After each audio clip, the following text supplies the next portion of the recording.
Hi everyone. तो assessment year 24-25 के लिए जो आईटीआर फाइलिंग की ड्यू डेट थी 31 जुलाई 2024 वो निकल गई है। और काफ़ी पर्सन जिन्होंने अपने आईटीआर फाइल कर दिए हैं अब उनको डिफेक्टिव रिटर्न के जो नोटिस है वो आने स्टार्ट हो गए हैं, जो कि इस तरीके से दिखते हैं। तो आपको क्या करना है, आपको एक बार अपने इनकम टैक्स पोर्टल पे जाके चेक करना है कि आपको भी कोई ऐसा नोटिस है जो कि रिसीव तो नहीं हुआ है इनकम टैक्स डिपार्टमेंट की तरफ से।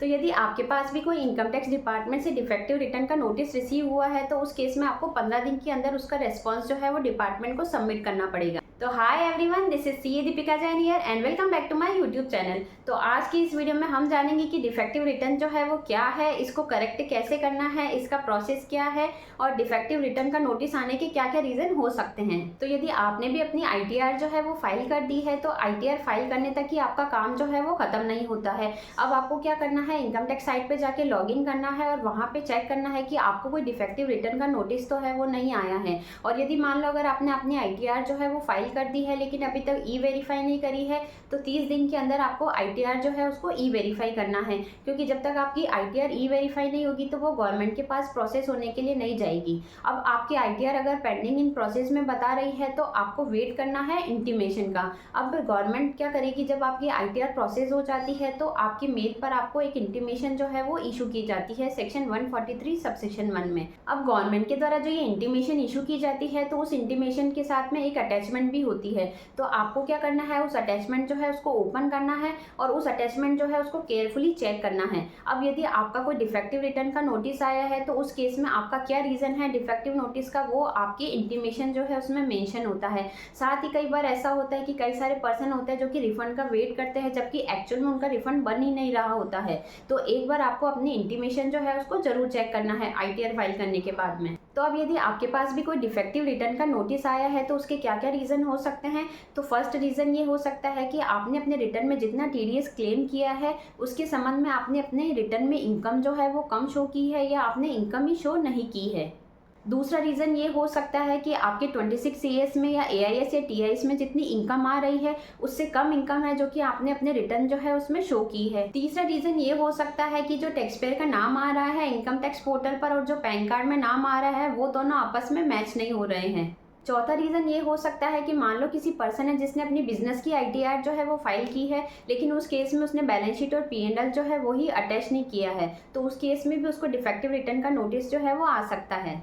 पांचवा रीज़न ये हो सकता है कि पर्सन ने आईटीआर फाइल करते समय रॉन्ग आईटीआर फॉर्म जो है वो सेलेक्ट कर लिया। अब मान लो अगर किसी पर्सन की शेयर मार्केट से कोई इनकम है या फिर क्रिप्टो करेंसी से कोई इनकम है या वर्चुअल डिजिटल असेट से कोई इनकम रिसीव हो रही है या फिर ऑनलाइन गेम से कोई इनकम रिसीव हो रही है और उस केस में उसने आईटीआर 1 फॉर्म जो है वो सेलेक्ट कर लिया जबकि जाना चाहिए था आईटीआर 2 फॉर्म, तो ये भी एक रीज़न हो सकता है। तो डिफेक्टिव रिटर्न के नोटिस आने का सबसे बड़ा मेन रीज़न ही ये है कि या तो आपने आईटीआर फॉर्म जो है वो गलत सेलेक्ट किया है या फिर आपने अपनी इनकम जो है वो रॉन्ग हेड में कंसीडर की है। तो अब आपको क्या करना है, आपको डिफेक्टिव रिटर्न का नोटिस आने के 15 दिन के अंदर जो है वो रिस्पॉन्स सबमिट करना है और फिर आपको रिवाइज्ड आईटीआर जो है वो फाइल करनी है। अब रिवाइज आईटीआर फाइल करने से पहले एक बार आप जरूर चेक कर लें कि आपने सारी इनकम जो है वो करेक्ट उसमें मेंशन की है या नहीं की है, उसके बाद ही आप अपनी आईटीआर जो है वो फाइल करें। क्योंकि अगर आप फिर से अगर रॉन्ग आईटीआर फाइल कर देंगे या रॉन्ग आईटीआर फॉर्म सेलेक्ट कर देंगे तो आपके पास फिर से डिपार्टमेंट के द्वारा नोटिस इशू किया जा सकता है।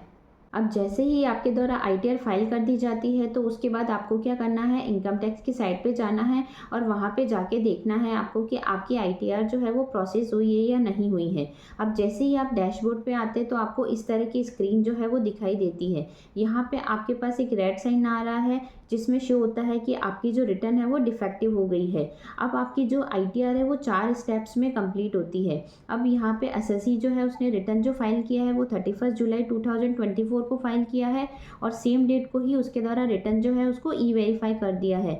तो यहाँ पे 2 ग्रीन टिक आ रहे हैं, यानी कि एसएससी ने जो रिटर्न फाइल किया है उसके 2 स्टेप्स जो है वो कंप्लीट हो गए हैं और लास्ट के जो 2 स्टेप्स है वो बाकी है, यानी कि उसकी अभी आईटीआर ना तो डिपार्टमेंट के द्वारा प्रोसेस की गई है और जब तक आईटीआर प्रोसेस नहीं होगी तब तक डिपार्टमेंट के द्वारा रिफंड जो है वो इशू नहीं किया जाएगा। अब एक चीज़ आपको यहाँ पे ध्यान रखनी है कि आपके द्वारा अगर आईटीआर फाइल किया जाता है तो आईटीआर फाइल करने के 30 दिन के अंदर ही आपको अपनी रिटर्न जो है उसको ई वेरीफाई करना है। यदि आप 30 दिन के बाद रिटर्न ई वेरीफाई करते हैं तो जिस दिन आपके द्वारा रिटर्न ई वेरीफाई की जाएगी उस दिन ही माना जाएगा कि आपने अपना रिटर्न जो है वो फाइल किया है। अब यदि आपकी आईटीआर जो है वो डिफेक्टिव हो गई है या आपके पास कोई डिफेक्टिव रिटर्न का नोटिस आया है तो वो आपको कैसे चेक करना है, तो इसके लिए आपको पेंडिंग एक्शन में जाना है। यहाँ पे आपको थर्ड नंबर पे ई प्रोसीडिंग का ऑप्शन दे रखा है। जैसे ही आप ई प्रोसीडिंग के ऑप्शन में जाते हैं तो आपकी स्क्रीन पे ये डिफेक्टिव नोटिस की डिटेल अवेलेबल हो जाती है।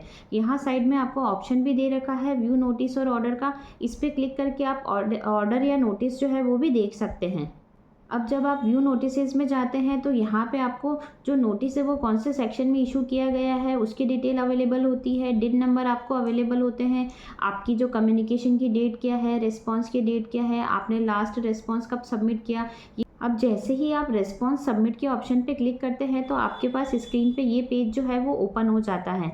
यहाँ पे जाके आप देख सकते हैं कि आपकी जो आईटीआर वो किस वजह से डिफेक्टिव हुई है या आपकी आईटीआर जो है वो डिफेक्टिव होने का क्या रीज़न है। तो एसएससी का जो इस केस में आईटीआर डिफेक्टिव होने का रीज़न है वो मैं आपको रीड करके बताती हूँ। The gross receipt show in form 26 CS on which credit for TDS has been claimed are higher than the total of the receipt shown under all heads of income in the return of income. Thus, while credit for TDS is being claimed, the corresponding receipt are not offered in the respective income schedule to arrive at the taxable total income. Hence, the return of income file is regarded as defective as provided in explanation A under subsection 139 subsection 9. अब यहाँ पे SSC की जो gross receipt आ रही थी 26 CS में और उस पर जितना TDS की क्रेडिट आ रही थी उससे ज़्यादा एसएससी ने अपने रिटर्न जो है उसमें क्लेम कर ली। इस वजह से उसकी आईटीआर जो है वो डिफेक्टिव हो गई। तो अब एसएससी को क्या करना है, एसएससी को अपनी आईटीआर जो है वो रिवाइज करनी है और उसको फिर अपने रिटर्न में जो एक्चुअल में क्रेडिट है वही क्लेम करनी है। अब यहाँ पे एसएससी के पास दो ऑप्शन होते हैं रिस्पॉन्स सबमिट करने के, एक है एग्री, दूसरा है डिसएग्री। यदि एसएससी जो है वो एग्री हो जाता है कि उसने ये एरर की है अपनी रिटर्न फाइल करते समय तो फिर वो एग्री का ऑप्शन जो है वो सेलेक्ट कर सकता है। लेकिन उससे पहले उसको क्या करना पड़ेगा, अपनी करेक्ट रिटर्न जो है वो प्रिपेयर करनी पड़ेगी ऑफलाइन यूटिलिटी या एक्सेल यूटिलिटी के थ्रू, और उसके बाद उसको उसमें करेक्ट जो भी रिक्वायर्ड इन्फॉर्मेशन है वो डालनी पड़ेगी और देन उसको अपनी JSON जनरेट करनी पड़ेगी। अब जैसे ही एसएससी के द्वारा कंप्लीट इन्फॉर्मेशन जो है वो डाल दी जाती है और उसके बाद JSON जनरेट कर दी जाती है तो वो फिर एग्री बटन पे क्लिक कर सकता है और उसके बाद यहाँ पे उसके पास ऑप्शन अवेलेबल हो जाता है JSON को अपलोड करने का। तो यहाँ पे वो अपनी JSON को अपलोड करके जो प्रोसेस है उसको कंप्लीट कर सकता है। सेकेंड ऑप्शन है आपके पास डिसएग्री का। अब यदि आप डिपार्टमेंट के द्वारा जो डिफेक्टिव नोटिस इशू किया गया है अगर आप उससे सहमत नहीं हैं तो उस केस में आप जो है वो डिसएग्री का रिस्पांस जो है वो सबमिट कर सकते हैं। लेकिन एक चीज़ आपको यहाँ पे ध्यान रखनी है कि एक बार जो आप रिस्पांस सबमिट करेंगे फिर उसको आप ना तो चेंज कर सकते हैं ना ही उसमें कोई मॉडिफिकेशन आप कर सकते हैं, और आपको ये ऑप्शन जो है वो एक ही बार मिलेगा। इसलिए ये ऑप्शन जब भी आप अवेल करें तो बहुत ही सोच समझ कर और बहुत ही केयरफुली करें क्योंकि इसमें आपको दूसरा कोई चांस मिलने वाला नहीं है।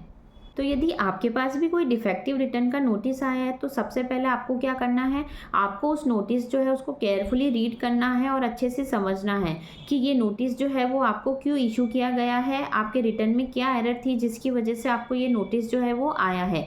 उसके बाद ही आपको अपनी आईटीआर जो है उसको रिवाइज करना है। जब आपके द्वारा डिफेक्टिव रिटर्न का जो नोटिस आया है उसके संबंध में डिपार्टमेंट को जब रेस्पॉन्स सबमिट किया जाता है तो उसमें आपको ओरिजिनल आईटीआर फाइलिंग की जो डेट है वो मेंशन करनी है, एक्नॉलेजमेंट नंबर आपको डालने हैं, डिन नंबर आपको डालने हैं और जो डिफेक्टिव रिटर्न का नोटिस आपको कब इशू किया गया है उसकी डेट जो है वो आपको मेंशन करनी है और उसके बाद आपको रिस्पॉन्स जो है वो सबमिट करना है।